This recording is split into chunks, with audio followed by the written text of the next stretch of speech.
Whether there be scope for young players to get some opportunities in the final two matches. I'm thinking particularly Shea Lacey, who seems very close to a breakthrough, perhaps the Brighton game in the final day of the season. 100%, it's something we would love to happen, and not so much just, I'm not talking about just Shea, but I think in terms of getting younger players involved, and listen, they're heavily involved in and around the group, they have been all the time anyway, but the fact that the game is tomorrow night for them, they'll be heavily involved in that, and I think they should be. And then obviously, of course, the week after, leading to the Brighton game, and we'll reassess as well. But it's important we finish strong as well. So we've got responsibilities to do that as well. So we've got to get the balance right. But it's a massive part of me and for this football club is to try and bring the younger players on and give them opportunities to see what they can do. Yeah, for sure. Sammy? Just as a fellow Wallsend lad and midfielder, how impressed have you been with Elliot Anderson this season?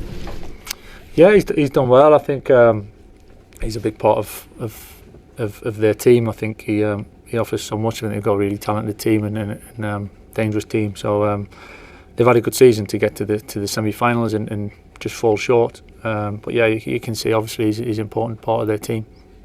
Chris? Hi, man. Just following up the question about the kids there, not just Casemiro's farewell to Old Trafford on Sunday. I mean, you've got Tyrell as well, and who's out of contract. Other players who, fair to say, might not be coming back next season. How much will that kind of play a part in your team selection?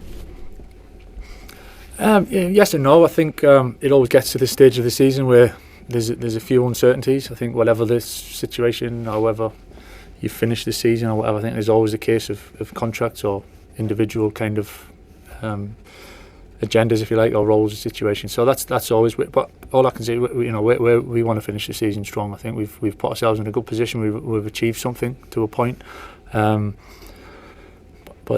we want to finish, especially at home.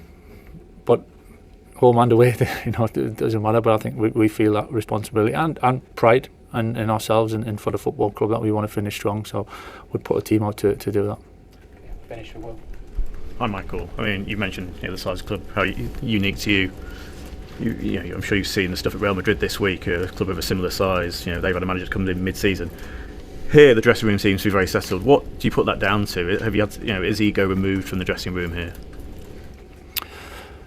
The ego is a funny one actually, because I think to perform at the top level, you got to have some sort of ego. You need, and that can be used in all sorts of different ways. So I think there's it's how you use it really is the key thing. And I think the part of me of learning and being here and seeing others better players than me dealing with that and sacrificing themselves for the team. I think putting the ego from yourself into the team is important, and you've got to have something to fight for and be attached to really. So I hope I'm making sense when I say that. It doesn't have to be an ego where it's an individual thing or it's a negative in any way. I think it's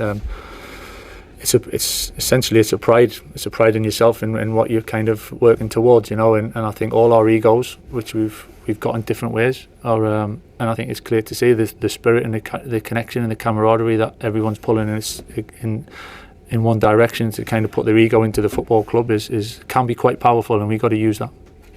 Thanks everyone. All right.